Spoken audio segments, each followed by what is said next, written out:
Welcome everybody, my name is Lori Gagne and I'll be bringing you Relic News.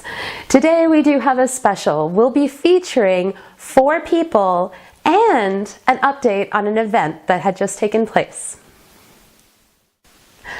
So next I'm featuring Lane Prater. Some of you may know him as Dirt Fishing with Lane.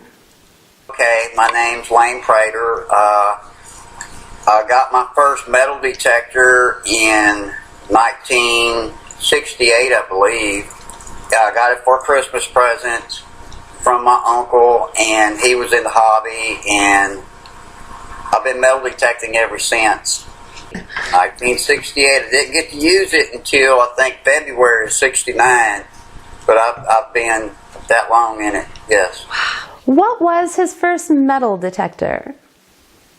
And do you remember what the name of your first detector was? I got a white 66T Goldmaster. And the only reason why he got it for me, I went for a walk. There was an antebellum home that was out in one of the pastures, and of course they farmed around it at that time. It's not there anymore. They went ahead and burned it down years later. But I picked up a 1878 50-cent piece that I found laying in one of the roads, because I go over and pick up the bird points. You find the little bird points once a kid, over there. I found that, brought it home, and showed it to my aunt, and she said, "You need to get him one of them machines you use." And so he got me one. He was finding Native American artifacts before he was even metal detecting. Yes. I had already picked up my first tomahawk with the handle, the way they make them here in the southern states, and I think in the Midwest they do it too, where they'll just make the handle is actually a rock, and it'll be a hatchet head on one side, then the other side of the head is a smoking pipe, and the handle's the part where you put your mouth up to smoke. And I'd already picked up 2 or 3 of those. My dream find has been a pipe tomahawk. Yeah, I actually had, I think I had given them out to my children, and I gave a couple of cousins one, but I think altogether I found about 10 or 11 different ones. So what machine does he use today? I'm using an AT Pro right now. I love my AT Pro. Of course, I got in touch with David Finley, who has Texoma metal detectors, and that's my sponsor I picked up recently. I got in touch with him and said, "Hey, I want one of them little search coils," and of course he got me one sent to me right away. And I like my big coil as far as picking up artifacts, because we're here in the South. Confederate artifacts are everywhere being found. And then, of course, you have a lot of Union artifacts that are being found. And I've started using the smaller coil, and my finds have just tripled, because it does a lot better on the smaller items like buttons and bullets and coins. What was his best coin find to date? My greatest and best coin that I found so far, I found an 1827 cat bust dime. It had a square hole in it. I found it out in the field. I think first person I sent a picture of it to was L.A. Gold, and then of course I sent one to Bo. We met, I guess I'm saying his name right. And I sent Bo a picture right behind it. Me and L.A. Gold, we're friends, and we hunt a lot together. And I hadn't had a chance to take him there yet, but he takes me to a lot of his places, and I take him to a lot of mine. We hunt together. That's awesome. Quite a bit. We're kind of like KG and Ringy are, him being the KG kind of guy, and me being the Ringy kind of guy. If we make a bet, I'm the one that gets the punishment later. I asked him to tell us a little bit about his YouTube channel. Yeah, I'm on YouTube, Dirt Fishing with Lane. You need to look up Lane Prater or Dirt Fishing with Lane. You'll find me on YouTube. What was his biggest coin spill to date? I went out and I found my biggest coin spill has been $52 in one hole. And it was all in change. It was $45 of it was just in quarters. Nothing was old except in the penny department. It had some wheatbacks in it, and I found that at the Pentecostal campground for the state of Louisiana. Don't know if it was a change plate or what happened, but yeah, I mean, it was just in one hole. So what was his favorite find or his best find this year so far? Okay, my best find for this year so far has been the finial. I found a flag finial. I'm sure it was lost during the Red River campaign. You know, the North came down here to the south and tried to cut off, you know, the state of Louisiana. They came through the Red River from Mississippi and totally destroyed everything they could. And so, of course, we get mixed relics here. You'll find there's campsites, the Union campsites, and you find stuff everywhere. And we was out on one of the local plantation sites, got a great signal with the small coil, and it had 10 plus on the meter for the depth, and I'm like, wow, it can't be that deep. And of course, I started digging it out. I hollered LA Gold, hey, I got a finial. And he said, what? I said, that little thing goes on top of the flagpole. He said, you're kidding. And I held it up for everybody to see, and they, of course, they did a 50-yard dash in about 5 seconds across the field. I picked up a Hotchkiss artillery shell in the first week of January. We were out hunting together, and I picked up a Hotchkiss artillery shell that was about 70% preserved, laying on top of the ground. I found some kind of old token, and we stopped to talk about it, and I was showing him the token. I looked over to my right, and I said, artillery shell. And he gave me this look that says, yeah, right. Film, but we're probably 10 minutes from dark, and guy invited out here to hunt with me on my spot today. This your first one? Yeah, my first one. He found it on the surface. He found him a Hotchkiss shell. It exploded, but still a nice find on the surface. Still got the cup on it and everything, just the top half with the fuse gone, but that's a heck of a find, dude. Awesome. He has been metal detecting since 1968-69. So I asked him, has there been a find that has eluded him? Let's see, I found a cannon once. Found a silver bell. The number one thing that I want to find that I have not found is a large cent, and there is a particular date that I'm looking for, that I wanted it. This is my dream coin to find. Is a 1796 large cent and a 1796 half cent. What is his favorite find? My favorite find of all, I recently found it. I found a Henry shell. It's a Henry cartridge shell. It's rim fire, and it has the H on the head of it. And I found that recently, and I've been looking for one of those forever and hadn't found one. What was his most memorable hunt?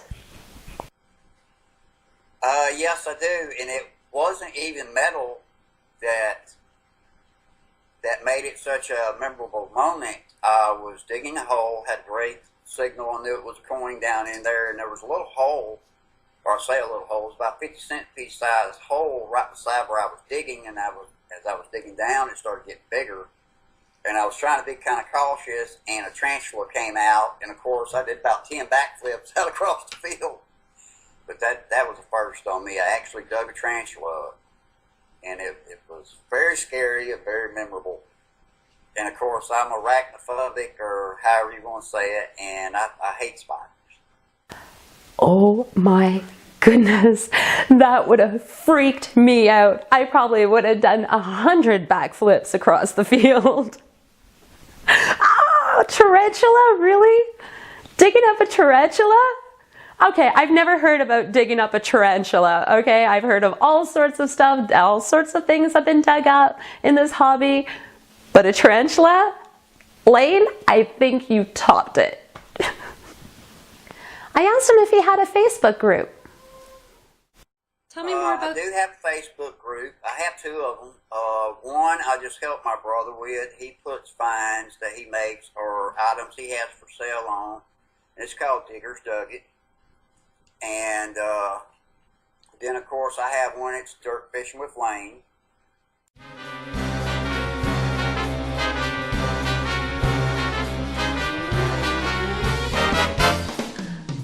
I want to give a special thanks to Rob Hilt for putting out this amazing giveaway on the Relic News Facebook group.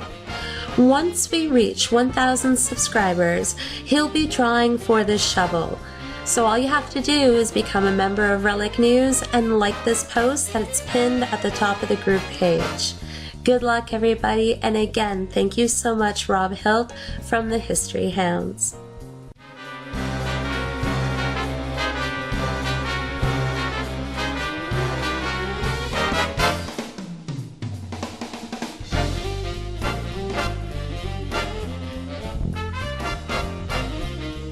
I had the opportunity of speaking with Doug about his first annual penguin dig.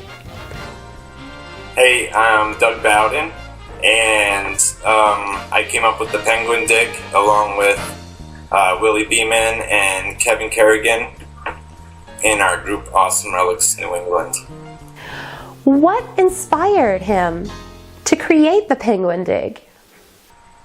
After Willie found his gold coin there, we kind of bonded quite a bit after that, and we wanted to meet a lot of people, and it's kind of hard because everybody has their own digging buddies, so to meet up with people, it's really rough, and it's hard to find a location that you can have 3, 4, or 5 guys at.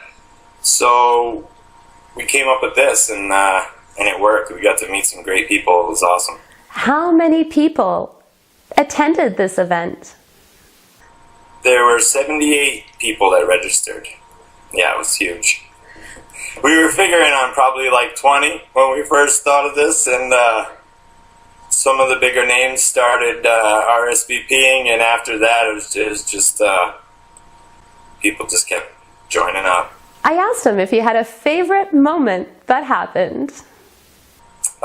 Yeah, definitely. One of the prizes that we seeded was a replica of Willie's cash, and we put 5 silver coins and a gold ATC token that we got from the Digger Boys in a little pouch, and we hid that. And it wasn't found until like the last 15 minutes of the dig. I was really concerned that no one was going to find it. And someone finally found that, and it was awesome. So I asked him if he was planning on doing another penguin dig next year. And here's his response. So, yeah, next year we're going to find a new beach, and it's going to be better. Bigger and better. Can't wait. So we also gave out a trophy, too, that was donated to us from Kelly Cow. So we gave out the trophy, and we gave out a prize for the best find and the best dressed and the most popular. So they each got prizes for that.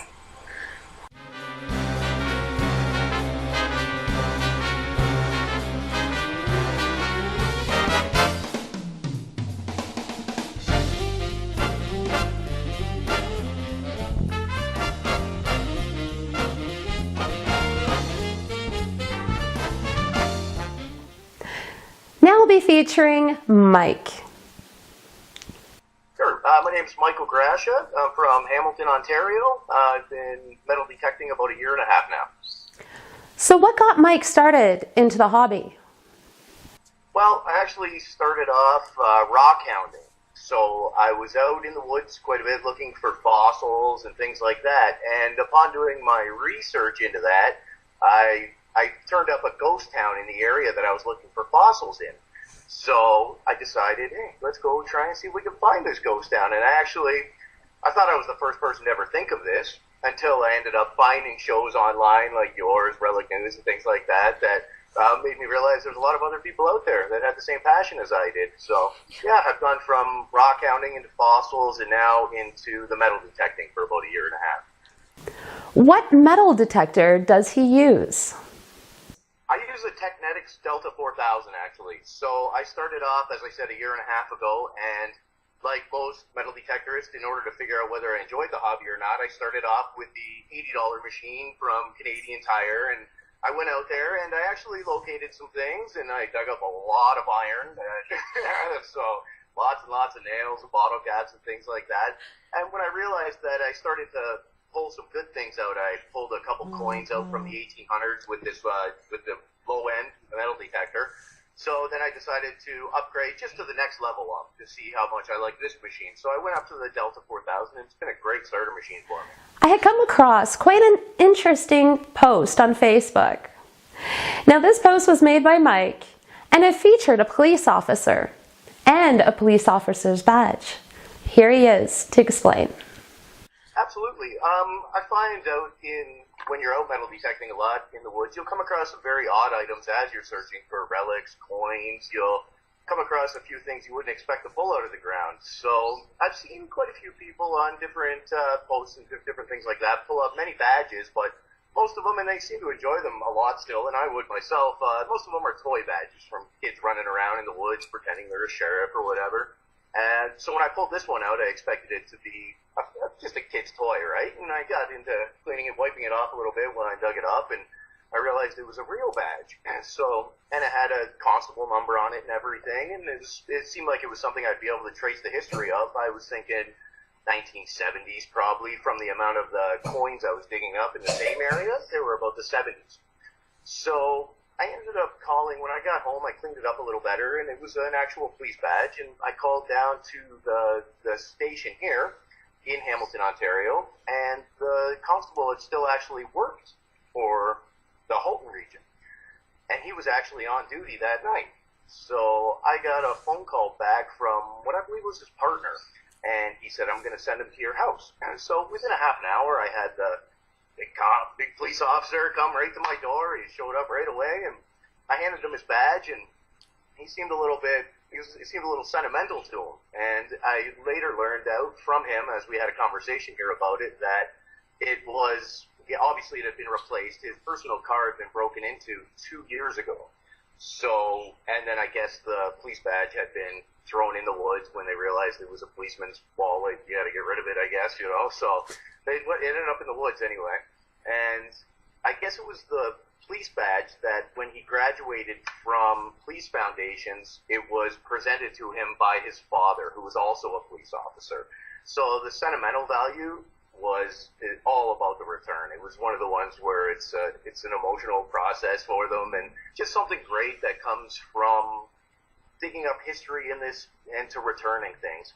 I would say about 3 or 4 feet from the badge, I found a purse also with the ID in it, and that also got returned this week. So there's just certain things that you can do in this hobby that it's spread good light on it, and there's many people out there like this that have returned many of things. Does he have a favorite find? I enjoy the history. So in the last year, I've dug up about 6 modern silver coins. So from here in Canada, halfway through 1968 back. I really enjoy those. I've gotten as far back in the large copper coins to 1842, which when I think about the history of that, it really, like, who had dropped it, what kind of situation it was. I always think they had just left the saloon or the tavern or enough for one more. So it's kind of neat in that aspect, just to put your own kind of story to the history of the things. So the silver and the jewelry and things like that, they kind of just come out as I'm looking for relics. So a couple weeks ago, I dug up a World War I military button, which was a first for me on the button, and I believe that's probably going up as number 1. Maybe not, it's because it's for a lot of us anyway. It's not about monetary value, it's about the history of it. But number 1 is the history, so I'm going to go with the World War I button. Does he have a wish list find? This year, I've actually hit a few. We've been actually really fortunate this year with the weather, so I've been able to knock a couple off my bucket list this year already, and we're in February now. So I was looking for a war nickel, I hit it this year. I was looking for a silver quarter, I've hit it this year. Next, and it's a little random, but I would like a silver pocket watch. I'd like the history on the pocket watches, and I believe they're out there, and I believe I may find one. So I asked him, what group is he a part of? Well, one of my favorite one is that I spend a lot of time on this Facebook group is Dirt Fishing Canada, which I'm sure you're aware of. Yeah, so that's where I spend most of my time. Hi everybody, my name is Eric from Relic Dirtyhands, and I'm going to bring you this week's Dig Tip. This week I want to talk about researching for potential sites in your area. Now, everybody knows to try to find old maps. I find my old maps at the National Archives and through my Historical Society. And maps are great. I mean, you got a lot of information on those maps. Often you'll have, besides having the location of the old home sites, which are difficult to find because often they're not there anymore, you also have information on the location of churches, schoolhouses, maybe the general store if you're lucky. You also have features such as mines and whatnot, and then possibly do an overlay on Google Earth afterwards. I know the overlay feature on Google Earth is not great for large maps, and you have to resize the map and adjust it. It distorts the map a bit. So if you're using that, you want to keep some landmarks, some features from the map. If it's a large map, you may want to crop it and make sure you keep some of those features. So when you resize it, you can line up, maybe it's a bend in the river or old roads with the property lines. Often property lines haven't changed, especially in rural areas. They haven't changed in hundreds of years. Really, my dig tip is really about adding to this. Now, I want to show you how you can increase the amount of sites, of potential sites, just by getting more information and gaining information. But this time, you need to look for literature, essentially like personal journals or the newspaper archives. They hold a lot of information about events, like an annual picnic, for example. So they'll often give you directions on how to get there, on whose land it's on, or the lot, or the landowner's name. So that's another way of finding more potential sites in your area. This is additional information that you don't have on your physical map, but you can obtain, and then you can cross-reference it with the maps you already have and the overlays that you've done to try to help you pinpoint this location. It could be in somebody's journal. They mention how they went fishing over the weekend and their favorite fishing hole in front of by the creek in front of so-and-so's property. These are going to give you clues on where to look today to find some really cool stuff, and it also adds provenance to your finds as well, which is really of historical significance, and it's very important. I think it adds to the thrill of the hunt. You know, when you find something and you know it was probably, you know, it's from this date, and it might have been like this group of people that were here back in the day doing this.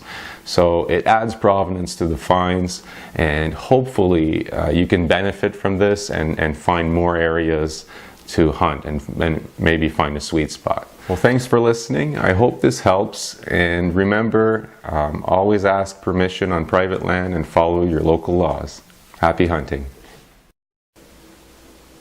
Next, I'll be featuring Megan Smith. Some of you may know her as Rusty Halo. How did it all start for Megan, and how did she get involved in metal detecting? Oh, okay. So there's a little bit of an explanation that comes before the metal detecting. When I was a kid, I was always curious. My playground was the woods. I never owned a swing set or anything. I had a bike and I had the woods. So what happened was when I was young, all four of us kids would always play in the woods. And I was always curious, looking down. I would look in the water. But all four of us kids played in the woods, and Mama said there was an real old fence line, and it went up in the woods. And the fence fell years ago, but the metal was there. And she said, if you'll follow that fence line up the hill and you'll stay with it, you'll always know how to come home. Because it went right back down home. So one day we went up that fence line, and there was a big tree, and it was flat, and we all four sat down under the tree shade. And we were playing. I don't remember who found the first one, but one of us found what we thought was a gold coin. And then we all dug in the dirt around the tree. They weren't deep, and of course course, I was mad because one of the older ones had them all in their hands, and we run down the fence line to Mama. We run in the house. Mama, we've got gold coins. And Mom said, give me those. And she took them, and they were Civil War buttons off of a coat that was gold gilt. That was my first find. My second find was about 7 or 8 years old, digging in my aunt's yard in town. I found a silver spoon in her yard. Took it to her, and she made it into a bracelet for me. Of course, I lost it. So how did you get into metal detecting? Well, I always wanted one. I remember from being a really, really small child, I never knew Garrett existed, and I use Garrett now. I always wanted a Whites. I always wanted Whites because I saw a Whites, either a commercial or read it in a magazine, one do.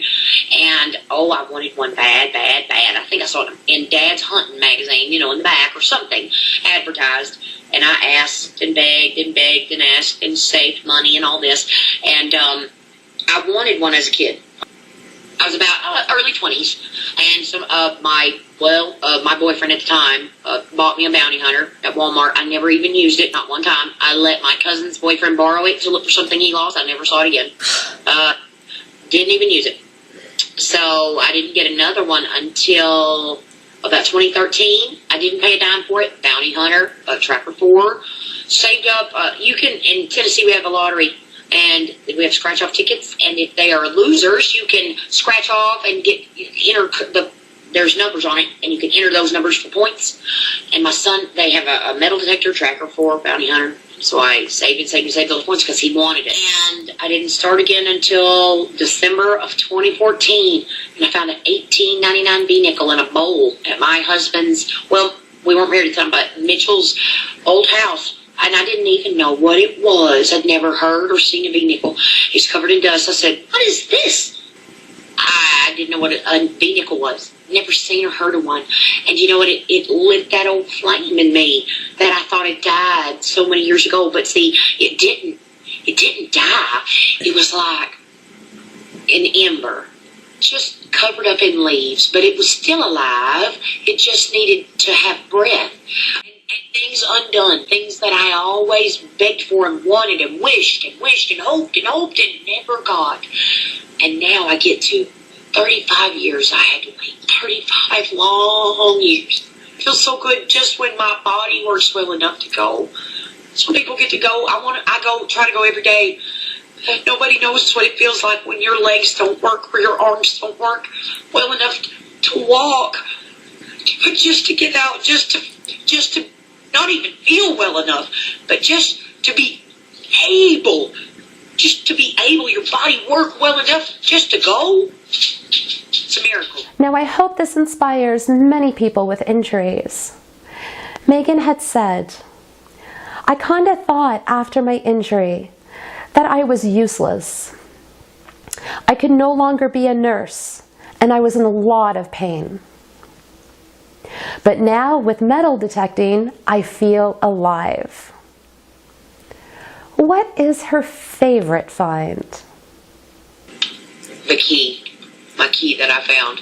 I wanted a skeleton key more than anything.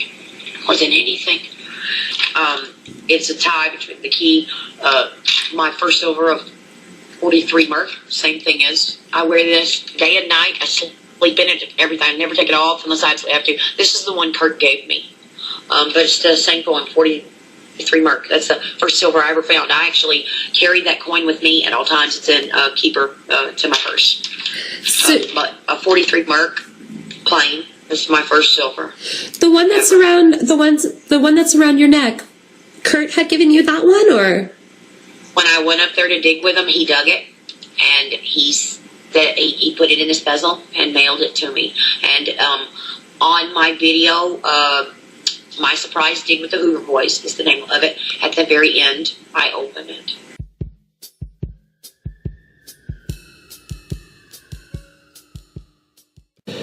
Mitchell, the plotter, is inside checking us out of the hotel.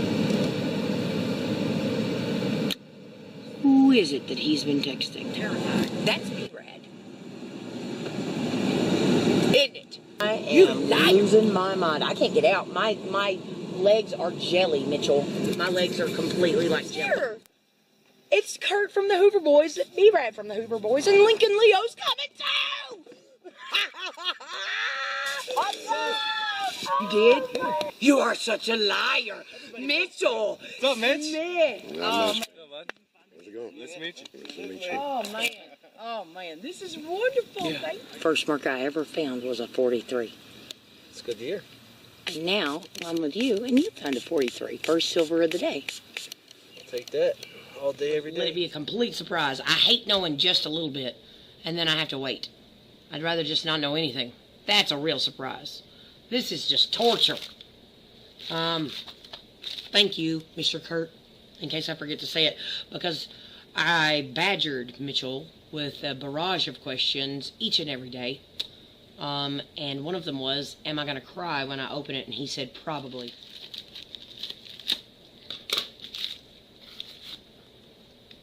One little box, wrapped in paper. It's a note. Megan, I wanted to give this to you when I dug it. I wanted to make it a little more special first. I hope you like it, and it brings you tons of luck. It was amazing meeting you and Mitchell. I will never forget it. God bless you, and dig it all. Kurt.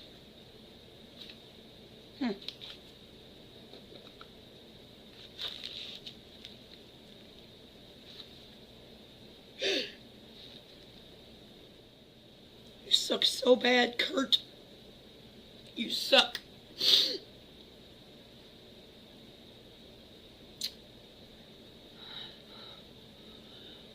Because that is the 1943 Merc he dug while I was up there. And he put in his video in letters just down below. It says, Megan, the first Merc I ever dug was a 43 Merc. Oh my gosh. Do you know what it feels like? You don't understand what it feels Oh my God, that is so amazing of him. Would you say that metal detecting has brought you closer with your kids? I think so in some ways, because when they see that mom loves what they have found, they love that. When Katie, my little mini-me, Little Digger is her name, when she found her first Wheatie, I actually wasn't taping at first. We dug it. It was very, very dirty, caked on, and she was cleaning, and I said, look at that. I said, it'll either have the Lincoln Memorial, a picture of a building, or it'll have words. And she kept rubbing, and I didn't have the phone on. She's like, it just says 1 cent. I went nuts. Ah, that's all we need. She went. How did she get her name? How did you get your name? Rusty Halo. I've heard the song. Tom gave it to me. Tom Williams gave me my name. Tom Williams, NC Digger, my Bubba. Yeah. So NC Digger is the one that gave you your name? Yes, ma'am. He gave me my name. I got to see him. I got to meet him one time. Because when he gave me my name, he surprised me with it. After I met him, I left, and within 1 hour, he sent me, text or something on Facebook, I can't remember, but my Rusty Halo logo that's purple has the wings with the Rusty Halo, and it says Rusty Halo Metal Detecting with Megan Smith. It's my original logo. And it said Rusty Halo Metal Detecting with Megan Smith. You know, my thought was, I said, if I ever get to heaven and I get a halo, mine's going to be a Rusty. That was my thing. And so he sent me that thing, and I was like, Rusty Halo? I'd never heard it before. And I was like, wow. And he said, do you like it? I was on the phone, and I'm like, yeah, I love it. What? How did you come up with this name? And he said, what you had told me about digging and stuff like that. He said, if you like it, it's yours. I released that rights. It's your name. It's your logo. It's yours forever. You can use it however you wish. And that's how I became Rusty Halo. What metal detector do you use? I use the Garrett AT Pro.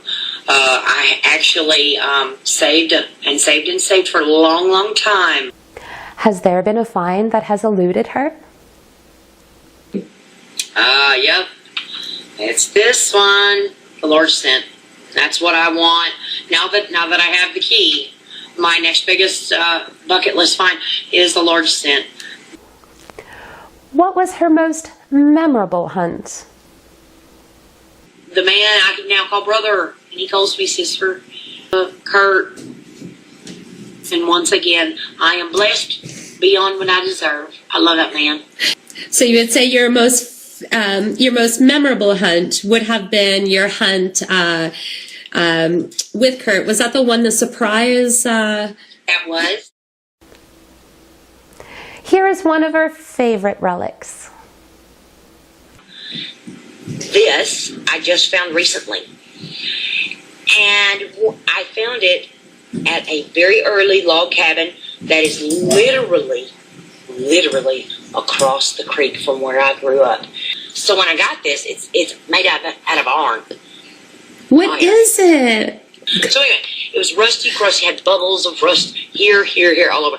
I took a picture of it with the rust and the crust, and I posted the picture and I didn't say anything about it. And my buddy,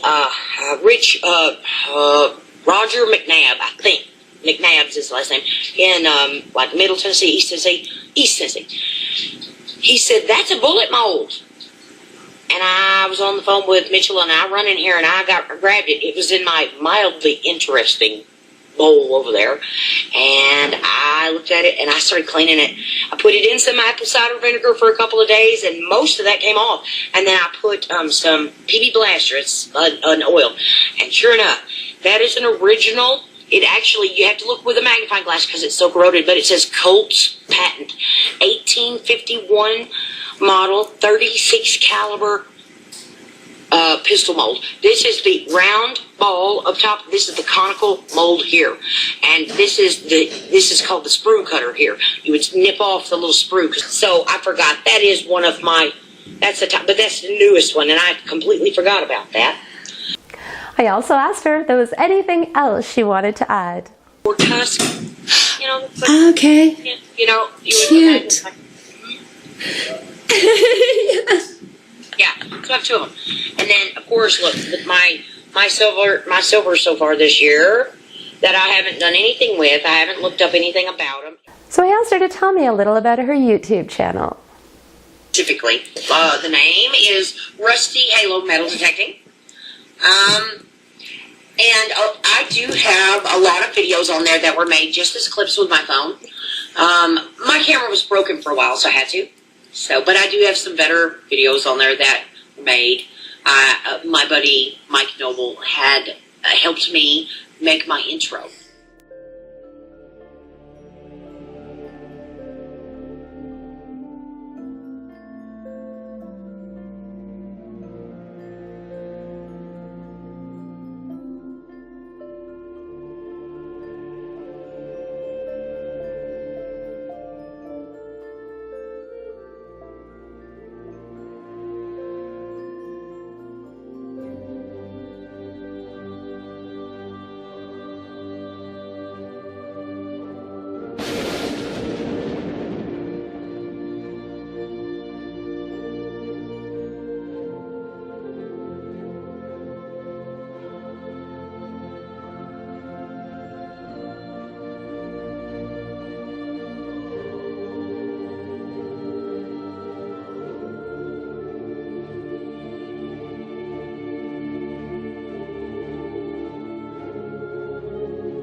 Oh my god! Oh my god! Oh my god! I reckon it's a real old log. Oh god, I can't talk, I can't talk.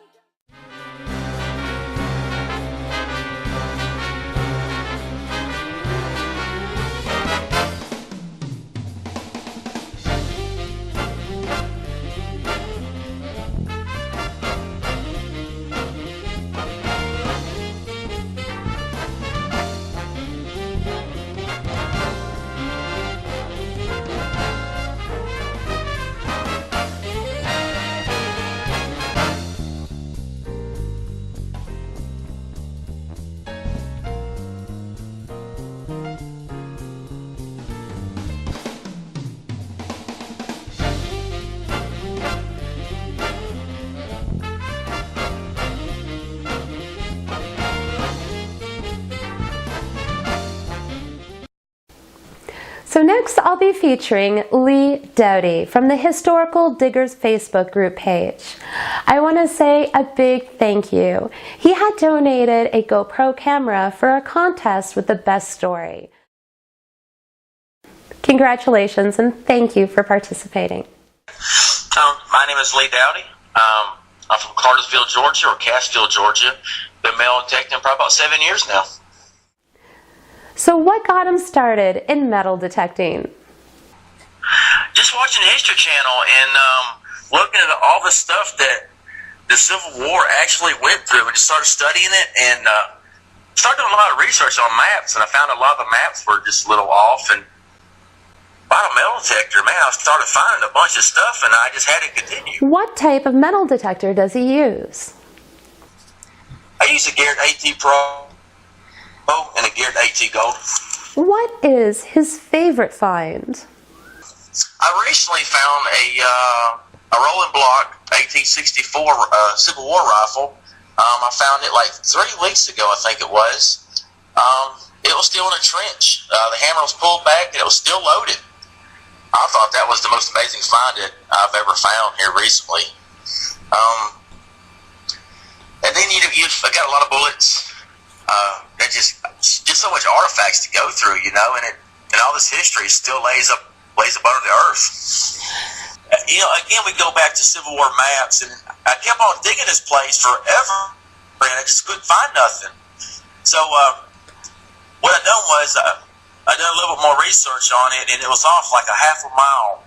And when I started finding that Civil War trench, that's when we just started finding the guns and the Union breastplates, the bullets, and just so much stuff was just there. And no one's ever dug there before. What was that eagle piece that you have?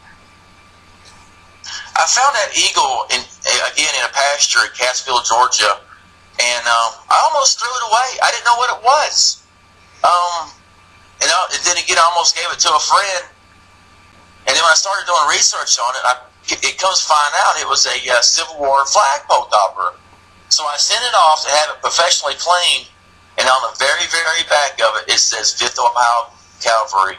And 5th Ohio Cavalry was Sherman's army when he came through Cassville and burned everything.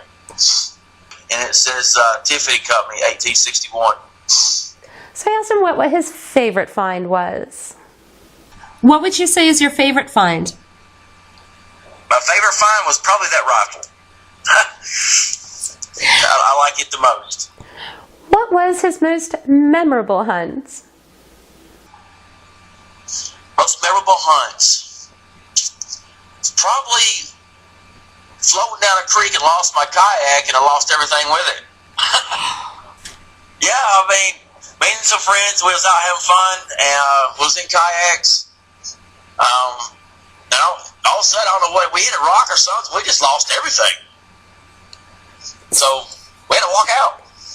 Yeah, it just took off, and we could never catch that kayak. We just could never catch it. And I know it sounds kind of crazy, but like you think you flipping a kayak, and you know the kayak's still just floating right there above you. But we was on fast waters, and this kayak just shot out from underneath of us, and it was gone. Yeah, that's memorable. Oh man, we lost everything. We looked for a couple hours. It was just nowhere in sight. It started getting dark. We was already 6 or 7 miles already in, and we couldn't set up tent because we lost everything. So we had to walk out, come back the next day, and try to find it, but we couldn't find nothing. It was fun, though. Has there been a find that has eluded him? Well, everybody wants a CSA buckle. I've hit so many great locations, and I feel like I should have at least uncovered one, but like I said, I haven't, and I think that's every man's dream or every woman's dream is get that Confederate buckle. They've made very few of them, and they're very, very rare. So if you have one, it's pretty awesome. So I asked him to tell me a little bit about his Facebook group. Yeah, I've got the group Historical Diggers. And boy, we've grown. Well, yes, it's on Facebook. It's called Historical Diggers. I designed the group because I tried to get in the group, and they would never accept me for some reason, so I decided to start my own group. So Lee had shared something with me that I found extremely touching.